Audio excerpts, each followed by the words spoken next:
บายดีไปพี่น้องหมู่เพื่อนเมื่อทุกคนเนาะวันนี้ข้าพเจ้าได้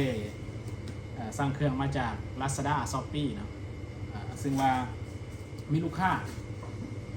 ได้สั่งเครื่องมาเนาะก็คือให้ข้าพเจ้าเป็นผู้สร้างให้หรือว่าข้าพเจ้าเป็นผู้รับพรีออเดอร์ให้กับลูกค้าทั่วประเทศลาวเลยนะเจ้าโอเควันนี้เขาก็ได้เครื่องมาก็หลายพอสมควรเนาะเกือบมาประมาณ20ออเดอร์เนาะปัจจุบันนี่เขาได้เรือจะซ้ำนี่เนาะเขาไปส่งลูกค้าแล้วจำนวนหนึ่งเนาะแต่เขาสิมารีวิวเนาะรีวิวมื้อนี้ก็นี่แม่นสายกล้องนะจ๊ะสายกล้องวงจรปิดเนาะสายกล้องวงจรปิดมีห่อ Hikvision นี่ครับลูกค้าสั่งมาตัวนี้เป็นเพิ่นสั่งใน15 แม็กนะจ๊ะ15 แม็กกับตัวนี้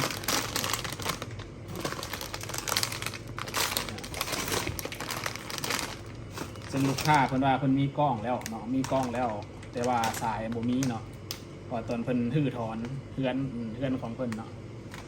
บ่สามารถกู้เอา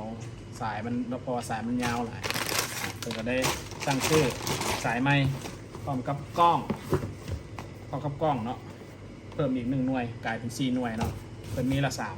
3ตัวนี้ก็แม่นเครื่องของลูกค้าเนาะลูกค้าสั่งจากจักรพรรดิเนาะจักรพรรดิคือเป็นผู้จักรพรรดินี่เป็นสายมูนะเจ้าสายมูแล้วก็เป็นผู้สนับสนุนแม่ดอกน้อยอุไรพรเนาะเสียงอีสานนะเจ้านี่ก็แม่นเสื้อผ้าเนาะเสื้อผ้า I'm so happy to see you เนาะ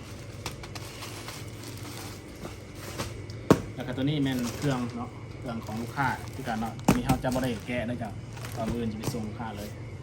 โอเคเนาะสำหรับวันนี้ขอขอบใจเนาะสำหรับลูกค้าที่สนับสนุนข้าพเจ้าในการสร้างเครื่องจาก Lazada Shopee และเว็บไซต์ต่างๆทั่วโลกเนาะสามารถสั่งซื้อได้ไม่ว่าจะเป็นเครื่องใช้บริโภคเครื่องอิเล็กทรอนิกส์ต่างๆโทรศัพท์ต่างๆเนี่ยสามารถ